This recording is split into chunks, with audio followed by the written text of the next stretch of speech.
All right, I'll say good day to you this day of your time. How are you all?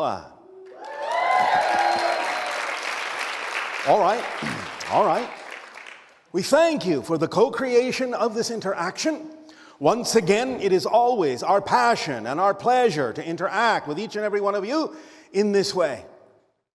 We would like to begin this transmission by reminding you that it is titled The 5 Forms of Abundance. Now, there are many forms of abundance, but we are going to discuss 5 major forms that you experience in your reality in this transmission, so that you can begin to understand that it is not limited to what you may have been taught to believe is representative of abundance, of wealth, of empowerment.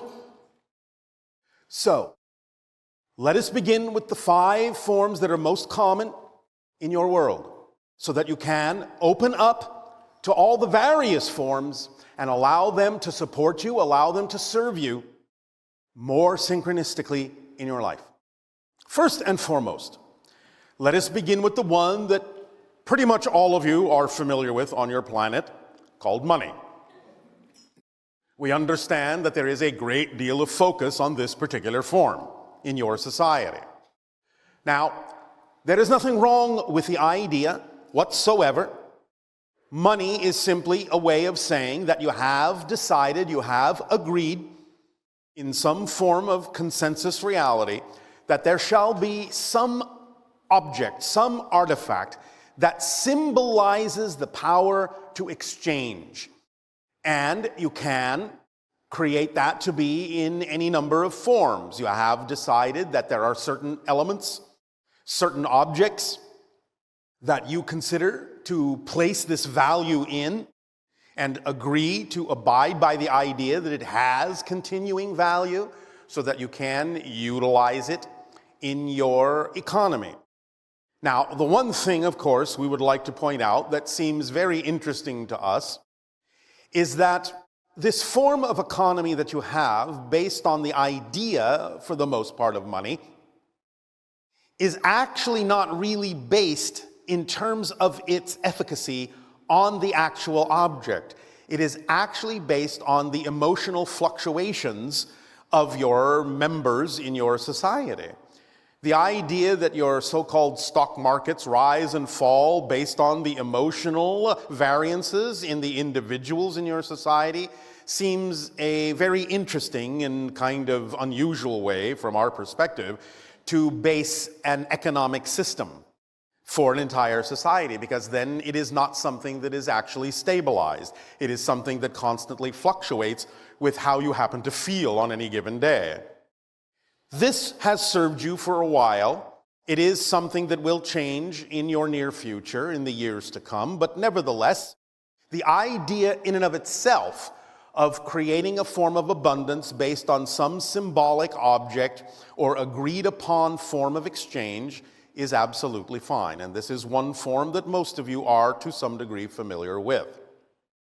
But the idea is that many people in your society are taught to focus on this particular form or expression a great deal, way more than any other form, and in fact to the exclusion sometimes of any other form of abundance, thus closing the doors through which other forms of abundance can come, because it sets up a great insistence and expectation in your consciousness that money, in whatever form you deem to represent it, is really the one that is the most powerful, really the one that can allow you to do what you need to do when you need to do it, which after all is our definition of abundance, the ability to do what you need to do when you need to do it. That is really the basic definition.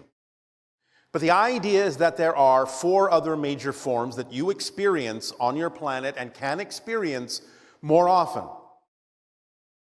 Now, the second form is something that you used to do, that you do sometimes but don't do as much as you used to, and that is simply the idea of trade.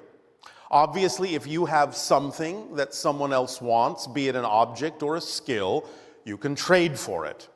And that, in a sense, is a form of abundance, because it gives you what you need to do what you need to do when you need to do it. So that is an old form of abundance, perhaps that even predates the idea of your money, but money has, for the most part, replaced it in your world. Now, the idea of the third form is simply being given a gift or giving a gift, something freely given to support someone so they can do what it is they need to do, or being given to you so that you can do what you need to do. Gifts are absolutely a valid form of abundance, and you never know when someone might come along and simply give you something that then you don't necessarily need money for or need to trade anything for other than the gratitude that you express in receiving the gift, which is also a form of exchange.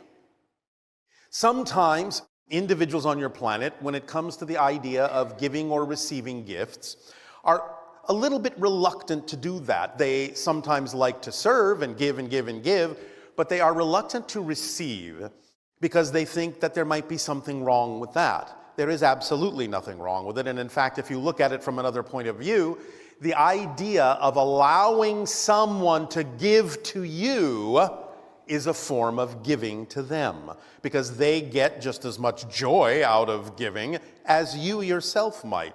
So being willing to receive when it happens in a natural way is a form also of giving, because you're allowing them to give to you and have the experience of that feeling. Now, the next form of abundance is synchronicity itself.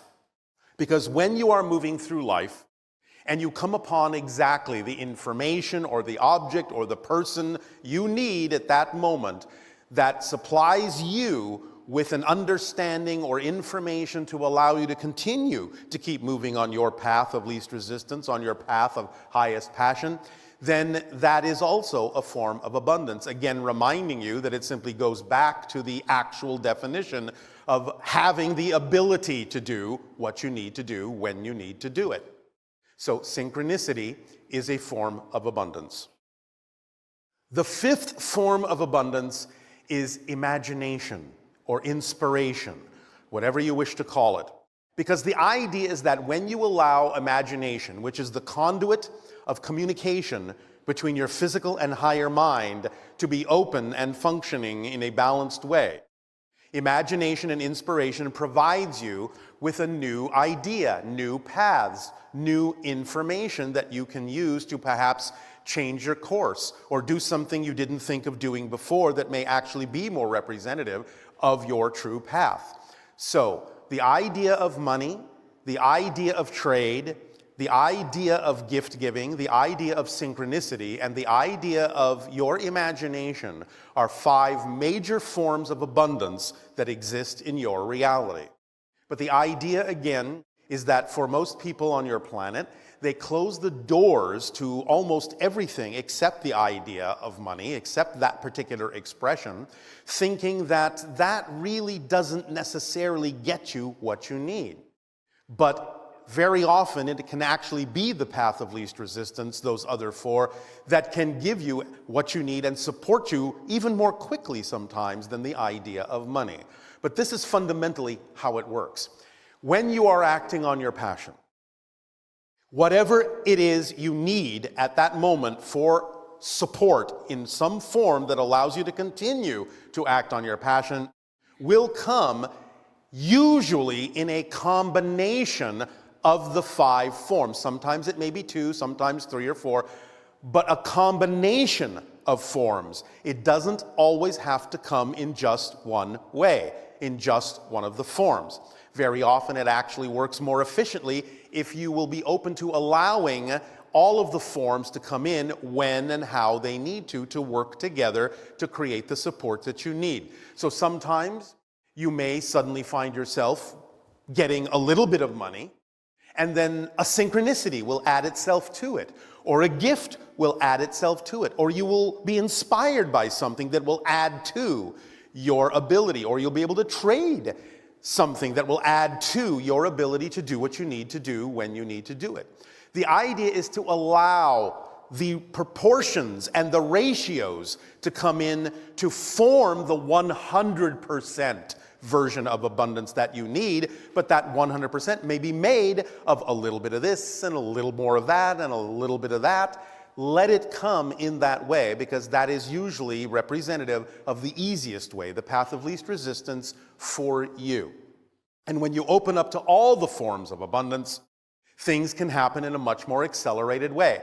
When you have belief systems that create resistance to the idea of opening up to the other forms, you slow everything down by insisting that it can only happen this way, and I can only do this if this happens in this way. Then you're actually slowing down the process by which you might actually have been capable of doing whatever that is much more quickly and much more easily. Is this making some sense? So allow yourself, as you go through life and as you act on your passion to the best you can, with no insistence or assumption on the outcome. Please remember that third part of the formula, which many of you sometimes conveniently forget. I'm acting on my passion, I'm acting on my passion, I'm acting on my passion. And this had better happen, and this had better happen, and this had better happen, or something's wrong. That's not the formula. When we say act on your passion to the best you can, taking it as far as you can until you can take it no further, the implication in that statement is very clear. There will be moments when you will not be able to take it further in that way. That's not a block. It is an arrow pointing in an unexpected direction that is actually more representative of your true path. Let yourself go with the flow. Remember, sometimes many of you think that the path of least resistance is straight and true and short. Not always. In fact, not often. The idea is that sometimes the path of least resistance may be a very winding path, because it may need to get some experience under your belt. It may need to allow you to have a meeting over here with someone you hadn't met before. It may direct you over here to a bit of information that you require, so that you will have a deeper appreciation when you wind up wherever it is you are winding up by having gathered the things you needed on the way. That path is your path of abundance. The path of least resistance is the path of greatest abundance, greatest synchronicity, greatest allowance, greatest giving, greatest imagination. All of it. The idea being that even though some paths may look very short and very straight, if it's not your path of least resistance, it will actually take longer to travel that path than one that seems longer and winding, because the path of least resistance will offer no resistance. You will be able to move on that path much more quickly than a shorter path that has nothing to do with you, because that shorter path will be full of things that you will experience as resistance to slow you down, to indicate to you it's not your path. So even a longer path may get you where you're going much faster if it is your true path. And this also allows abundance to work more effectively for you in all of its forms, because then you will be in alignment with who you are. When we talk about the idea of being on your path, we remind you that this is just a euphemism. In other words, you're not on a path. You are a path. You are a unique expression of all that is. You are the experience itself that you are having. The idea is that all of your physical reality isn't outside you, it's within you. You are having that experience, you're projecting it within yourself, you're creating that experience within your consciousness. It is who and what you are as a unique representation and a unique reflection of creation, of existence, of all that is. So when you allow all forms of abundance to support you, then you allow yourself to truly take advantage of that particular tool in the kit of passion, because it contains very specific tools that will propel you through life in the most advantageous and joyful way. When you follow the formula of acting on your passion to the best you can, taking it as far as you can till you can take it no further, And you do this with absolutely no insistence or assumption as to where you're supposed to wind up. As we have told you before, you open up that kit that contains the driving engine of your life. It moves you through life very quickly because you are so excited to do what it is that excites you. You find the energy, it comes to you. It becomes the organizing principle of synchronicity. That means it brings you the opportunities that contain the highest excitement in the order in which you need to act on them. And whatever it is you didn't have time to do at the end of the day when you're excited about going to sleep, you didn't need to do that day. It is that organizational. It also is, as we have said, the path of least resistance that allows you to flow through life very rapidly, very effortlessly. It is the path that connects you to all expressions of your excitement in life, because there may be many. But it all interconnects. And if you follow that thread of excitement, you will see how they all interrelate and interconnect to get you where you need to go. Notice I keep saying where you need to go, not necessarily where you want to go, because that can sometimes be misleading. There may be times when what you want and what you need may be synonymous, but very often when you hold on to negative and fear-based belief systems, and sometimes you make choices out of desperation or fear, even unconsciously, what you want or think you need by wanting it is not necessarily what you actually need to be fulfilled. But to be fulfilled, you will be given everything you need, because that's another tool in the kit, is it leaves nothing relevant for you out. It is a complete kit. It contains everything you need. It is designed vibrationally for you. It's your path. You are the path. It's your frequency. That's what passion is. It's your frequency being experienced in bodily form as a sensation. And it is the translation of your higher mind's language to you. The higher mind speaks in energy. The translation, the way you experience the higher mind's language, is through the sensations called passion, love, excitement, creativity. That's how it translates in your body. When you respond by actually taking an action on your passion, you are responding in the language of physical reality, which is physical action. Because if you can sit and think about it all day long, you can ponder it, you can wonder about it, you can give it lip service, but it will never actually be a response to your higher mind if it doesn't actually come through the physical actions you take.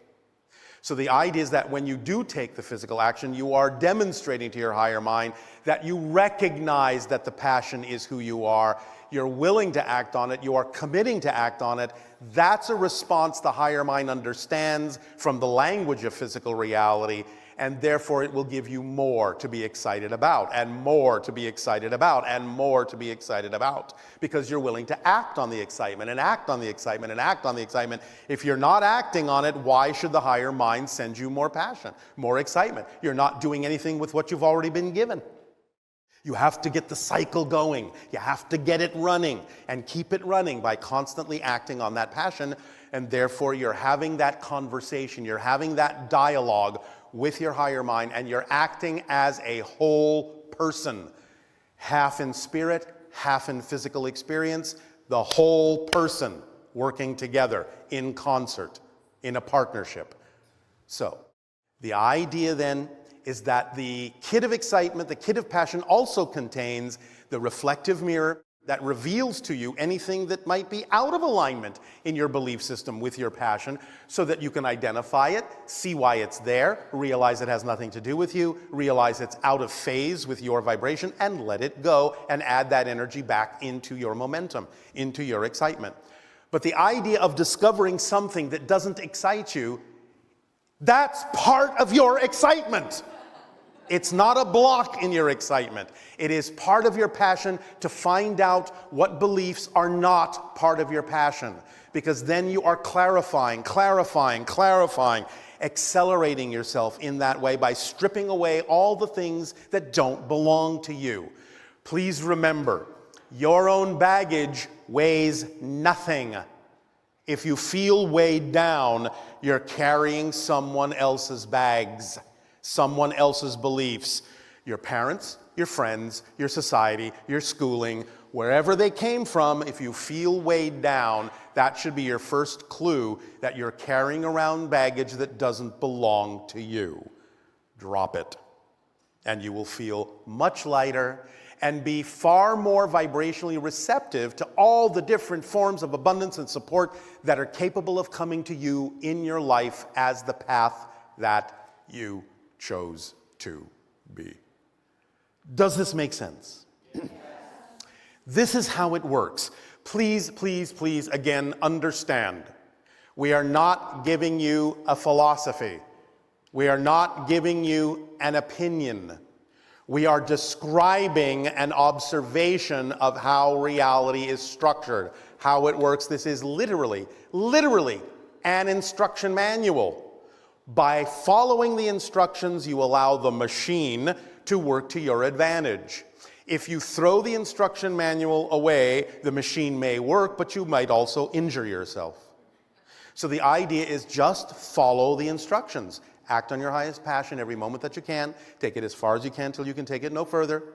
Do it with absolutely no insistence or assumption as to the outcome. Stay in a positive state no matter what happens, no matter what manifests, because the end cap to that instruction manual is it doesn't matter what happens. It only matters what you do with what happens. That's what makes the difference in your life, because everything is neutral and can serve double duty.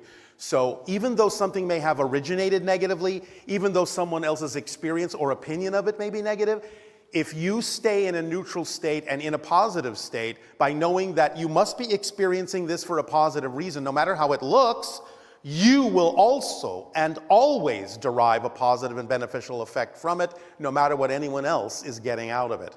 That's up to you. That's your call. You have that choice, you have that freedom, you have that power to determine what this means for you in your life. Even something that you might neutrally not prefer must still be there for a reason if it manifested in your life. If you stay in a positive understanding of that, then you will be able to use what you don't prefer in a way that you do prefer.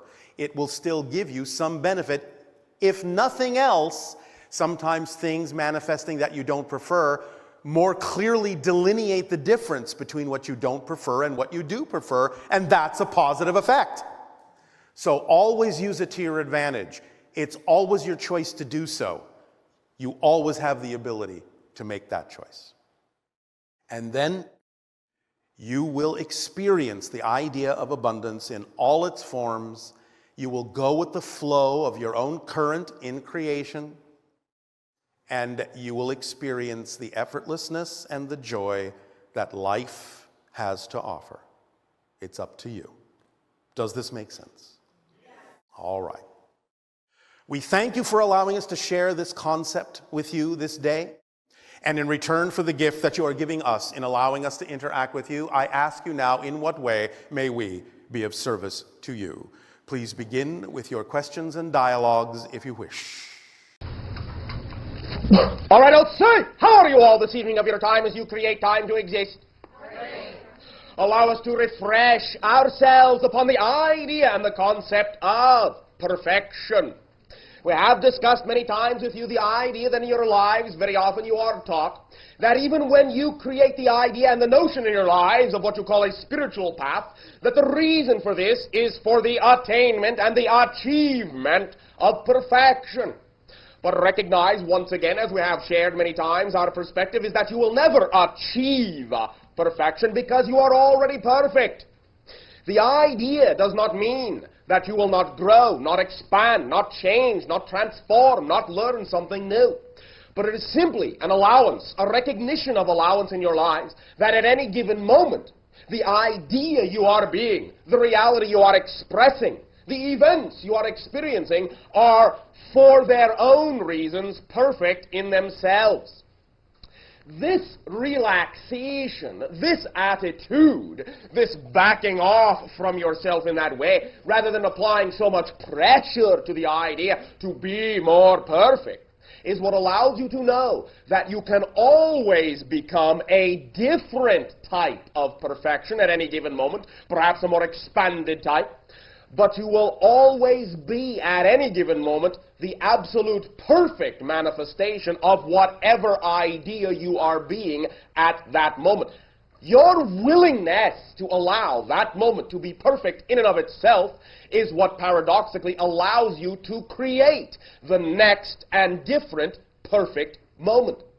Because unless you are willing to allow whatever moment you are experiencing to be complete in and of itself on all levels, then you are not allowing yourself to view and perceive all facets of that experience, because if you do not think it is perfect as it is, if you invalidate it and judge it in that way, in a negative point of view, then you yourself may be shutting off aspects of that event, of that moment, that you need to see, need to be aware of, to incorporate them into the totality of yourself so that you can get on with the next step.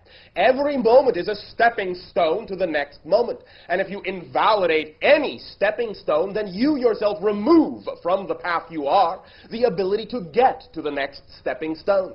Always allow each and every moment of your lives to be perfectly valid as they are. This does not mean you must accept that the things that are occurring in your life are what you quote-unquote should accept or prefer. You can always prefer your life to be the way you desire it to be. But the way to allow yourself to create it to be the way you desire it to be is to accept that the way it is now serves a purpose and is a part of the path you have created yourself to be, and that what you are learning is there for a reason, your reason, that there is something within the scenario you want to see, you want to reflect on, you want to learn from.